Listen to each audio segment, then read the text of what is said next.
The Nintendo Switch has been out for years now, and the game library is really stacked. So today, we're counting down the 15 best games you can play on it right now, starting from number 15 all the way to the best of the best. Let's go. Animal Crossing New Horizons drops you on a deserted island and basically hands you the keys. There's no real story pushing you forward, no villain to defeat, no world to save. It's just you, some friendly animal neighbors, and an island that slowly becomes whatever you want it to be. You gather resources, craft furniture, catch bugs and fish, dig up fossils, and slowly build up your little town. Nintendo added a full island terraforming system so you can reshape the land itself, move rivers, add cliffs, plant forests. The game runs in real time, so seasons change, holidays come and go, and shops close at night. It launched right at the start of 2020, and for a lot of people, it became a genuine escape. It's slow, peaceful, and there's always something small to do. Perfect for winding down.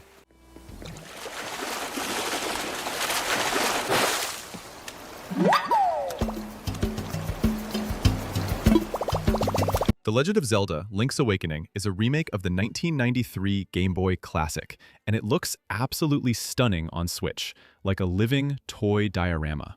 You play as Link, who washes up on Koholint Island after a storm, and you need to find a way off by awakening the Windfish. The island is small, but packed with secrets, dungeons, and weird, wonderful characters. Think something between a dream and a fairy tale. The dungeons are the heart of the game. Each one introduces a new item that changes how you move and solve puzzles, and you actually get to arrange the dungeon rooms yourself in a side mode called Chamber Dungeons. Combat is simple: sword, shield, dodge. But the puzzle design is genuinely clever. It's a shorter Zelda game, but everything in it feels intentional. A really tight, memorable little adventure that holds up perfectly.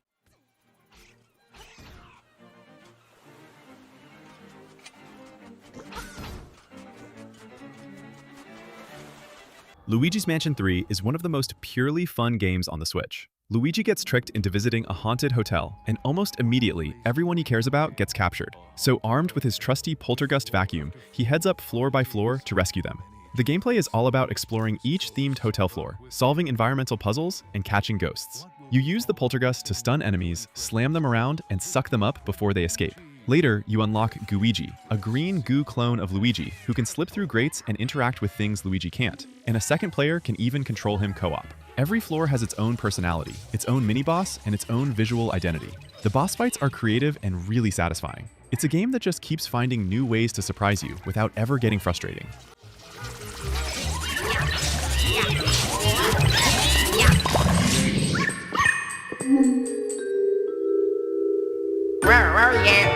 Pokémon Legends Arceus is probably the biggest shakeup the Pokémon formula has ever had.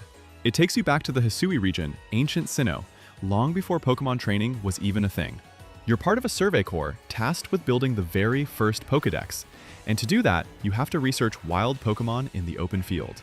No more waiting for random encounters. Pokémon roam freely. You can see them, sneak through tall grass, and throw Pokéballs directly from the overworld. You can also dodge in battle now, which adds a real action feel. Some Pokémon are passive, some will charge at you, and some are straight-up boss fights, called Alpha Pokémon.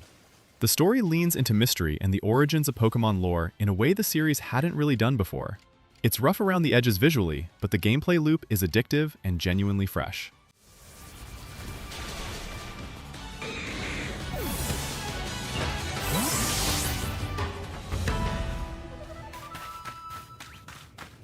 Kirby and the Forgotten Land is Kirby's first fully 3D mainline adventure, and it nails it. Kirby gets pulled through a mysterious vortex to a post-apocalyptic world where civilization has been overgrown by nature. You're exploring malls, stadiums, and theme parks that have been taken over by wildlife and a group called the Beast Pack. Kirby's classic copy ability is here: swallow an enemy and steal their power. But now, you've also got Mouthful Mode, where Kirby inhales real-world objects like cars, traffic cones, and vending machines, and uses them to solve puzzles. It sounds weird, and it kind of is, but it's hilarious and inventive. Each world has its own visual theme and boss, and there are hidden Waddle Dees to rescue in every level. It's not too long, never overstays its welcome, and the whole experience is just warm and enjoyable from start to finish.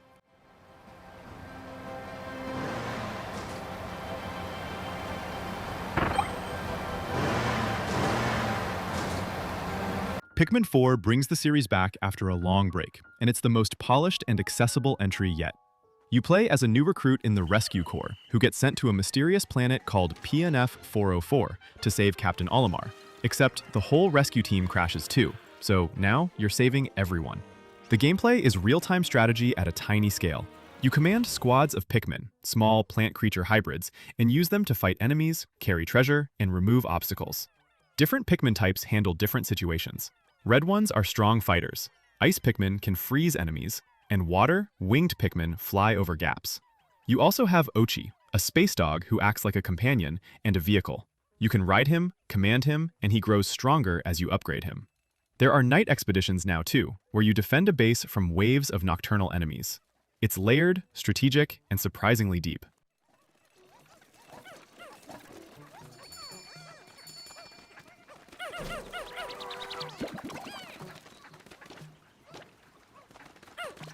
The Legend of Zelda: Breath of the Wild. You wake up as Link, with no memory, and a Hyrule that's been devastated by a force called Calamity Ganon sits in ruins around you. The world is open from almost the very start. You can see a mountain and just go there. Everything in the environment is interactive. Trees catch fire, metal conducts electricity, objects float on water, and the physics system connects all of it. You can climb nearly any surface, glide with a paraglider, and approach every puzzle or encounter in multiple ways. The combat is creative but fragile. Weapons break constantly, which forces you to keep adapting. There are 120 shrines hiding puzzles and upgrades, and 4 giant divine beasts to conquer. The story is told mostly through memories scattered across the world. It's a game that respects your curiosity and rewards exploration more than almost anything else.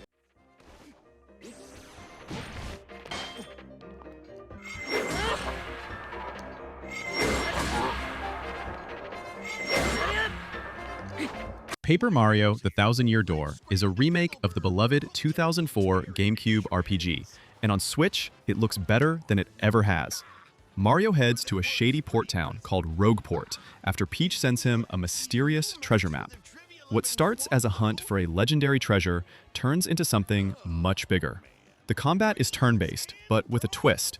You press buttons with precise timing to deal more damage or block incoming hits. And you perform in front of a live audience that reacts to how well you fight. You earn star power by impressing the crowd, which unlocks special attacks. Mario picks up 7 partners throughout the game, each with different abilities in battle and in the world. One flies, one can turn invisible, one can pick locks. The world has serious personality. The writing is sharp and funny, the characters are memorable, and each chapter sends you somewhere completely different. It's one of the best RPGs Nintendo has ever made.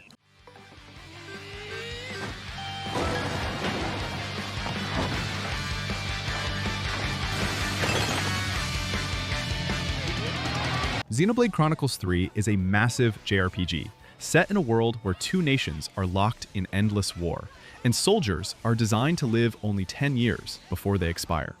You follow Noah and Mio, soldiers from opposing factions who end up joining forces after a traumatic encounter leads them to question everything they've been told about their world.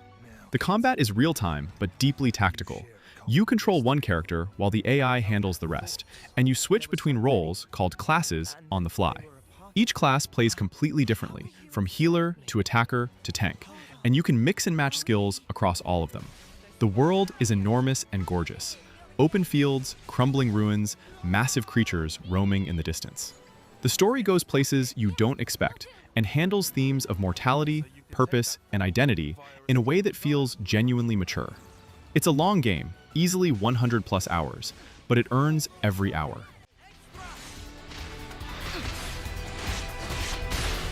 We've got them pinned down! No stopping you, lad! I will stop you! Fire Emblem Three Houses does something interesting. It puts you in a school before it puts you in a war. You play as Byleth, a mercenary who becomes a professor at Garreg Mach Monastery, a prestigious academy with 3 student houses representing 3 noble factions. You choose one house and spend the first half of the game teaching students, managing their skills, going on missions, and building relationships. Then, things fall apart, and the second half becomes a full-scale war between nations. The tactical combat is turn-based on a grid. Positioning, weapon triangles, terrain, and unit survival all matter. and losing a unit permanently is a real possibility on harder modes. The story changes significantly depending on which house you chose, giving the game massive replay value. The characters are well written enough that you actually feel the weight of fighting people you once called students.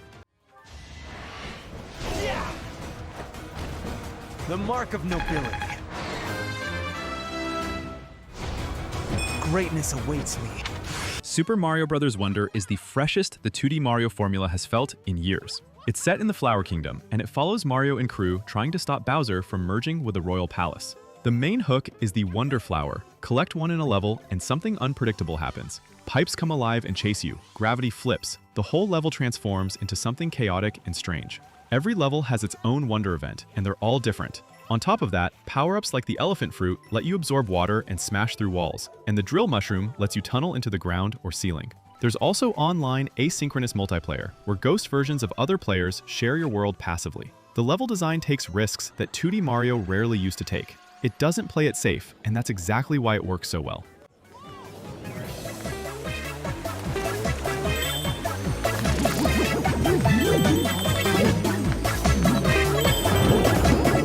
Metroid Prime Remastered takes the 2002 GameCube classic and brings it to Switch looking absolutely incredible.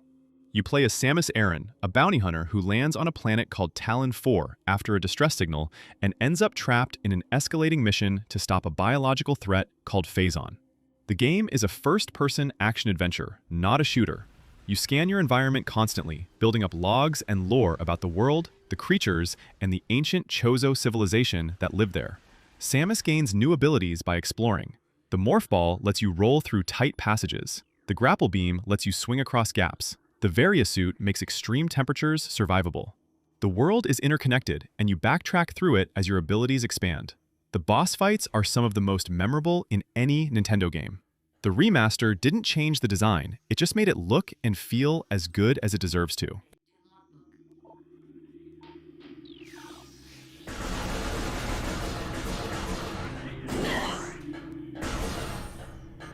Mario Kart 8 Deluxe is the definitive version of what is probably the best kart racer ever made. 48 base tracks, plus the Booster Course Pass, added another 48 courses pulled from across Mario Kart history. 96 total, covering everything from classic SNES layouts to brand new tracks. Racing feels fantastic. Drifting builds boost charge, items are varied enough to keep every race unpredictable, and the anti-gravity sections let tracks loop in ways that feel genuinely wild. The battle mode was rebuilt from scratch, with proper arenas in multiple game types: Balloon Battle, Coin Runners, Bob-omb Blast. Up to 4 players locally, up to 12 online, and the whole thing runs at a smooth 60 frames per second. It's accessible enough that anyone can pick it up and have fun, and deep enough that there's real skill in mastering it. The kind of game that never leaves your Switch.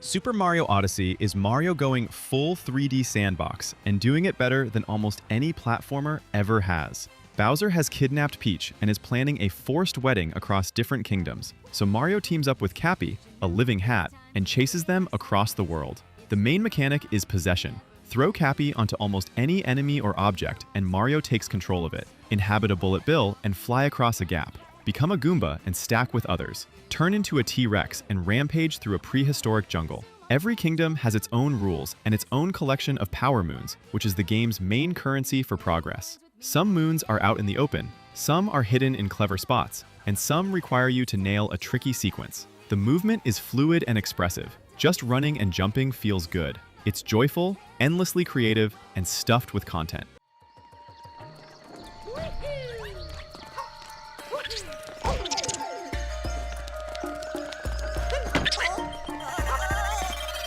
Tears of the Kingdom takes everything Breath of the Wild built, and then asks, what if the player could build anything? Link returns to Hyrule, but something is wrong. A mysterious force called Gloom is spreading underground. Structures are falling from the sky, and Zelda has vanished. You end up exploring 3 layers underground caverns, the surface of Hyrule, and floating sky islands above the clouds. The key new powers are Ultra Hand, which lets you grab and fuse objects together, and Ascend, which lets you phase upward through any ceiling. Combined with Fuse, which lets you attach materials to weapons and arrows, the game basically becomes a physics sandbox. You can build gliders, vehicles, launchers, or just strap a boulder to a stick. The shrines return with entirely new puzzles, and the temples are massive, creative, and interconnected. The story goes deeper into Hyrule's history than any Zelda game has before. It's the best game on the Switch.